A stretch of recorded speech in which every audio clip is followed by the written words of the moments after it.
సామూహికం అంటే ఏదైనా పార్టీలు రాజకీయాలు అనేది ప్రజలకి ఎన్నికల వరకు ఓకే. ఎన్నికలు అయిపోయిన తర్వాత కూడా వీడు పలానా పార్టీ వాడండి, మనకి ఎక్స్ పార్టీ వాడు అని వీళ్ళే మాట్లాడడం అది ఎంతవరకు కరెక్టు? అదేనండి. ఇప్పుడు ఇవన్నీ కూడా ఇవాళ కొత్తగా మీరు ఒక కొత్త నూతనమైన ఒరవడిని మీరు సృష్టించవచ్చు కదా అని ఇవాళ ఉన్న ప్రభుత్వాలను ఒకవేళ మనం అడిగామనుకోండి, వీళ్ళు వెంటనే గత ప్రభుత్వం వంక చూపిస్తారండి. అంతేగాని నేను ఇవాళ నుంచి నేను ప్రధానమంత్రిని, నేను ముఖ్యమంత్రిని, నేను ఒక మంత్రిని, నా పద్ధతి ఇలాగే ఉంటుంది, నేను ఈ విధంగానే పనిచేద్దాం అనుకుంటున్నాను, నేను ఈ రోజంతా కూడా నా రంగంలో నేను పనిచేసుకుంటాను, సాయంత్రం 4 తర్వాత ప్రజాప్రతినిధిగా నేను కూర్చుని ఉంటాను, ఎవరైనా వచ్చి నన్ను కలవచ్చు అనే విధానం లేదు కదండి.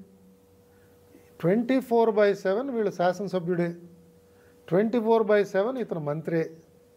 అంటే మంత్రి చేసే మంత్రిత్వ శాఖతో సంబంధం ఉన్నప్పుడు కూడా తన వ్యక్తిగత విషయాల గురించే మాట్లాడుతున్నాడు. అంతేగాని తెర వేయటం లేదు. సో అతని వ్యాపారం అప్పుడు కూడా కంటిన్యూ చేస్తున్నాడు. ఇతని వ్యాపారం కూడా ఆ టైంలో కూడా కంటిన్యూ చేస్తున్నాడు. ఇది పెద్ద లోపం కదండి. ఇది పెద్ద లోపం. ఓపెన్గా ఉంటున్నారు అంత దాని అక్కడ వాళ్ళకి అతని ఆస్తులు ఎందుకు ఇంత పెరిగాయండి. బలన శాసనసభ్యుడు నాకు తెలుసు ఒకప్పుడు పాత విల్లీస్ జీప్లో ట్రావెల్ చేసేవాడండి. ఈ మధ్యన వాళ్ళ ఇంట్లో నాకు కనిపించాయండి 4-5 కార్లు ఉన్నాయి. ఎక్కడి నుంచి వచ్చిందండి సంపాదన అని మనం అడగగలమా? ఇవాళ ఎవరిని అడగడానికి లేదు, ఎవరు సమాధానం చెప్పరు. ఇదంతా కూడా ఏసీబీ వాళ్ళు చూసుకుంటారండి అని మనం అందరం కూడా ఏసీబీ నెత్తిన పడేసాం. ఏసీబీ ఎవరి కంట్రోల్లో ఉంది? సో అంటే నైతికత మనకి ఇవాళ మన ప్రతినిధుల్లో నైతికత కనిపించాలండి. వాళ్ళ మీద ఆ బాధ్యత ఉంది, గురుతర బాధ్యత వాళ్ళ మీద ఉంది. ఒకసారి కనుక ప్రజాప్రతినిధి నైతికతతో ఉన్నాడనుకోండి, ఆ నియోజకవర్గంలో ఉన్న వాళ్ళందరూ కూడా చాలా చక్కగా పనిచేస్తారు, ఎవడు లోపం లేకుండా పనిచేస్తాడు. నైతికత వాళ్ళలోనే లోపిస్తోంది, అది నలుగురు చెప్పుకుంటున్నారు. ఆ శాసనసభ్యు యొక్క జీవితమే సినిమా కింద వస్తోంది. ఆ సినిమాలో ఈ క్యారెక్టర్స్నే గ్లోరిఫై చేస్తున్నారు.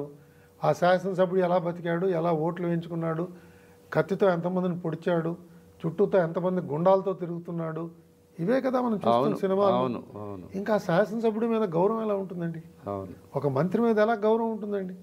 ఒక మంత్రికి చక్కగా 4 విషయాలు మాట్లాడే సామర్థ్యం లేదు, రాజ్యాంగం అంటే ఏమిటో తెలియదు, నలుగురితో చక్కగా సభ్యతతో మాట్లాడగలిగి వాళ్ళ వాదన విని దానికి అనుకూలంగా కానీ ప్రతికూలంగా కానీ మాట్లాడగలిగే సామర్థ్యం లేనప్పుడు గౌరవం పెరగట్లేదండి.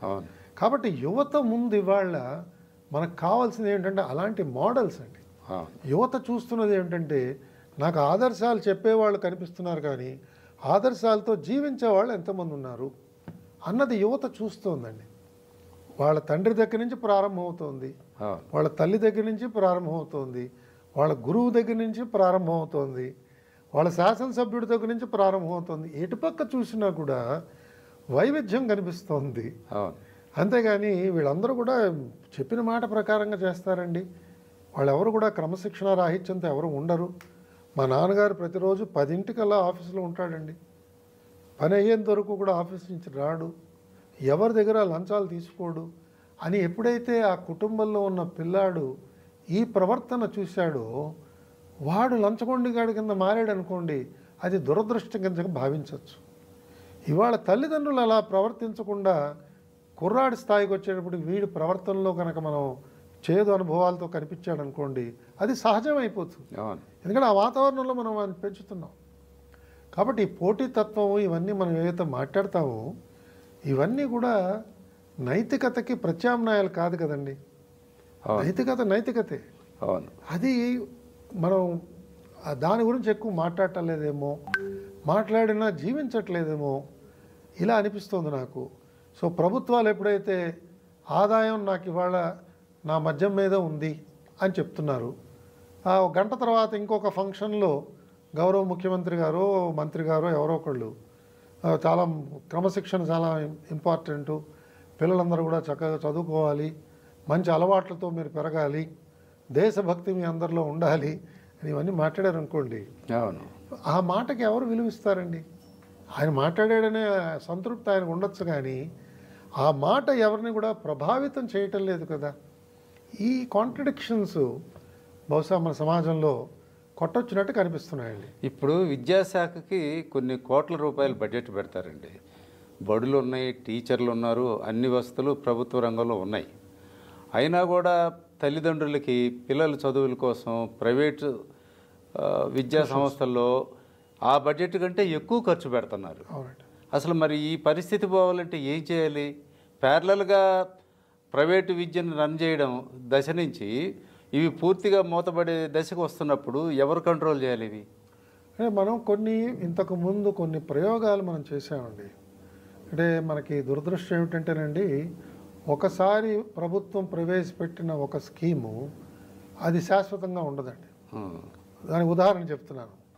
మనం ఒకప్పుడు పాఠశాలలన్నిటికీ కూడా ఈ పేరెంట్స్ కమిటీ అని ఏదైతే మనం చెప్తుంటామో దానికి సుమారుగా చట్టబద్ధతలాగా తీసుకొచ్చి ఆ పేరెంట్స్ కమిటీ సభ్యులందరూ కూడా ప్రతి నెల ఈ పాఠశాల సమావేశానికి వెళ్ళి ఆ పాఠశాల సమావేశంలో కూర్చుని ఒక్కొక్క అధ్యాపకుడు తన అనుభవాల్ని తాను చెప్తున్నప్పుడు పేరెంట్స్ కమిటీ ప్రతినిధులు వీళ్ళ అనుభవాలు వీళ్ళు తిరిగి చెప్తున్నప్పుడు ఆ అధ్యాపకుడికి ఫీడ్బ్యాక్ వీళ్ళు ఇచ్చేవాళ్ళండి. ఇచ్చి ఏమంటే మీరు చెప్తున్న తెలుగు ఆ పాఠ్యాంశాలు పిల్లలు ఎవరికి కూడా బోధపడట్లేదు, పిల్లలు ఎవరికి తెలుగు భాష మీద అభిమానం పెరగట్లేదు, దయచేసి దీని గురించి ఏం చేయాలో ఆలోచన చేయండి, తెలుగు పాఠ్యాంశాలు చెప్పడానికి కొత్త విధానాలు ఏమైనా ఉన్నాయా, దాన్ని ప్రవేశపెట్టండి. ఇలా ఒక్కొక్క సబ్జెక్ట్ టీచర్స్తో కూడా ఈ పేరెంట్స్ కమిటీ ప్రతినిధులు అండ్ ఈ పేరెంట్ కమిటీ సభ్యులకి సుమారుగా ఎన్నికల్లాగా జరిగేవండి. అవును. జరిగి ఆ కమిటీలో కూర్చునేవారు. ఆ స్కూల్ ప్రాంగణంలో ఏమైనా మార్పులు తీసుకురావాలంటే ఈ పేరెంట్స్ కమిటీ యొక్క ఆమోదం పొందాలండి. అంటే ప్రతి రూపాయి ఖర్చు చేయడానికి వాళ్ళ ఆమోదం కావాలి. ఈ విధంగా ఒక జవాబుదారీతనంతో సుమారుగా 15 సంవత్సరాలు 20 సంవత్సరాల క్రితం ఇదే రాష్ట్రంలో మనం అమలు చేసాం. ఇవాళ అది ఎక్కడా లేదు. కాబట్టి నేను అంటున్నది కరెక్టే. ప్రభుత్వం ఒక దశకంలో చేసిన పనులు ఇంకో దశకానికి వచ్చేప్పటికి పక్కన పడేస్తున్నామండి. ఒకప్పుడు మన ఈ మాగాణి భూములకి నీరిచ్చే ఏర్పాటు ఏదైతే ఉన్నదో ఇరిగేషన్ ప్రోగ్రాంలో కాలువలంబడి కమిటీలు వేసేవాళ్ళం అండి. వాటికి ఎన్నికలు కండక్ట్ చేసేవాళ్ళం. వాటర్ యూజర్స్ అసోసియేషన్ అని చెప్పి పెట్టేవాళ్ళం. పెట్టి ఆ ఇరిగేషన్ సిస్టమ్ని నడిపే వాళ్ళందరూ కూడా జవాబుదారీగా ఉండాలి, వీళ్ళకి వాళ్ళ జవాబుదారీగా ఉండాలి. ఎవరైతే నీరు వినియోగిస్తున్నారో ఎంత నీరు వినియోగించాలో అంతే నీరు వినియోగించాలి, ఎక్కువ వాడకూడదు. ఆ వారాబందీ కానీ ఏదైనా మీరు అంటే ఆ స్కీమ్ ప్రకారంగా చేసి వీళ్ళు పరస్పరం కలిసి ఆ సిస్టమ్ నడపాలి అని మనం అప్పట్లో అమలు చేసాం. ఇవాళ ఎప్పుడు వినిపించట్లేదు దాని గురించి. కాబట్టి ప్రభుత్వం కూడా ఏం చేస్తుందంటే మారుతున్న కాలంలో వాళ్ళ ప్రయారిటీస్ అన్నీ మారిపోతున్నాయండి. ఒక తరంలో ప్రారంభించిన మంచి అలవాట్లు ఇంకో తరానికి వచ్చేటప్పటికి అవన్నీ పక్కన పడేస్తున్నాం. ఇప్పుడు అనేక గవర్నమెంట్ పాఠశాలల్లో చదువుకుని చాలా గొప్ప స్థానానికి ఎదిగిన వాళ్ళు అనేక మంది ఉన్నారు. మరి వాళ్ళని ఎందుకు తీసుకురావట్లేదు ఆ పాఠశాలకి? స్ట్రీట్ లైట్ల కింద చదివిన వాళ్ళు ఉన్నారు కదా మహానుభావులు. మరి ఇవాళ ఓల్డ్ బాయ్స్ అసోసియేషన్ అని చెప్పి ప్రతి కాలేజ్లో ఏర్పాటయింది. వాళ్ళందరూ కూడా కాలేజీకి చాలా సహాయం చేస్తున్నారు. నేను ఈ మధ్యనే చూశాను, ఆంధ్ర మెడికల్ కాలేజీలో పూర్వ విద్యార్థులందరూ వచ్చి పెద్ద భవనాన్ని నిర్మాణం చేశారు. సో ఈ విధంగా ఒక తరంలో ఉన్న అనుభవాలు ఇంకో తరం వచ్చేప్పుడు మనం మర్చిపోతున్నామండి. ఒకప్పుడు జంట నగరాల్లో మీ జ్ఞాపకం ఉంటుంది, సిటిజన్స్ చార్టర్ అని చెప్పి మనం ప్రవేశపెట్టాం. స్మార్ట్ గవర్నెన్స్ అని చెప్పి ఏదైతే చంద్రబాబు నాయుడు గారు అనేవారు, దాంట్లో భాగంగా సిటిజన్స్ చార్టర్ అని పెట్టి ఎవరికైనా కంప్లైంట్స్ ఉంటే ఇదిగో యూనిక్ నంబర్ అండి, దీన్ని చేయండి, మీకు మంచినీళ్ళ సంబంధించిన కంప్లైంట్ అయితే ఇన్ని గంటల లోపల పరిష్కారం చేయాలి, మరుగునీటి కావాలంటే ఇంత కంప్లైంట్ ఇన్ని గంటల లోపల. ట్రాన్స్పోర్ట్ ఆఫీస్లో కూడా చూశాను, ప్రతి దాంట్లో ఉండేది. ఇవాళ ఎక్కడ కనిపించట్లేదే. ఎందుకు అంటే ప్రభుత్వాలు ఏం చేస్తున్నాయంటే నా దృష్టిలో వాళ్ళందరూ వినేవాళ్ళు ఎవరు కూడా నన్ను దయచేసి తప్పుగా అర్థం చేసుకోకూడదు. నేను ఒక పదవిలో కూర్చున్నప్పుడు నా ముందు వాళ్ళు ఏం చేశారు అది అప్రస్తుతం అయిపోతుంది నాకు. అవునండి. నేను ముఖ్యమంత్రిని వాళ్ళ అంటే అప్పుడు ఖర్చు తక్కువ కదండి, ఇప్పుడు ఎక్కువ ఖర్చు పెట్టి పవర్లోకి వచ్చాం కదా. అంటే ఇప్పుడు 50 కోట్లు ఖర్చు పెట్టి శాసనసభ్యులు అయ్యాక ఆయన ఆలోచన దేని మీద ఉంటుందండి? అదే అదే అదే అంటే ఇవన్నీ మనకి, కానీ మనం మార్పు తీసుకురాకపోతే మాత్రం ప్రజల్లో ఇది ఇది ఎలాగండి? ఇప్పుడు ప్రజలు కూడా ఎన్నికల్లో వాళ్ళు ఖర్చు పెట్టలేదని, వీడు గెలవడని వాళ్ళే ముందే జడ్జిమెంట్లు ఇస్తుంటే అసలు ఎక్కడొచ్చింది? విత్తు ముందా చెట్టు ముందా అని ఇప్పుడు ముందు ప్రజలు డీవియేట్ అయ్యారా లేకపోతే లీడర్స్ డీవియేట్ అయ్యారా అనేది అర్థం కాని పరిస్థితి. అంటే లీడర్స్ యొక్క ప్రవర్తన వల్ల ప్రజలు డివేట్ అవుతున్నారండి. ఇక లీడర్స్ ఎవరు కూడా ఆశాజనకంగా లేరు, వాళ్ళెవరు కూడా నిజాయితీతనంతో ఉన్నట్టుగా కనిపించట్లేదు. అనేక మంది, అందరూ అలా ఉన్నారని చెప్పడం కూడా కరెక్ట్ కాదు, కానీ అలా ఎక్కువ మంది కనిపించట్లేదు. ఇవాళ మనకి వావిలాల గోపాలకృష్ణ గారు ఎవరంటే ఎవరికి తెలియదు. గుంటూరు జిల్లా వాళ్ళే వెతుక్కుంటున్నారు, ఎవరండి వావిలాల అండి, అలాగండి ఎక్కడుండేవారండి అని. మరి అలాంటి మహానుభావులు, ఒక గౌతు లచ్చన్న గారు కావచ్చు, వీళ్ళందరూ కూడా ఎంత తెన్నేడు విశ్వనాథం గారు కావచ్చు, ఎంత నిరాడంబరంగా ఉండేవారు. వారి వ్యక్తిత్వం ద్వారా ఎంతమందిని ప్రభావితం చేసేవారు.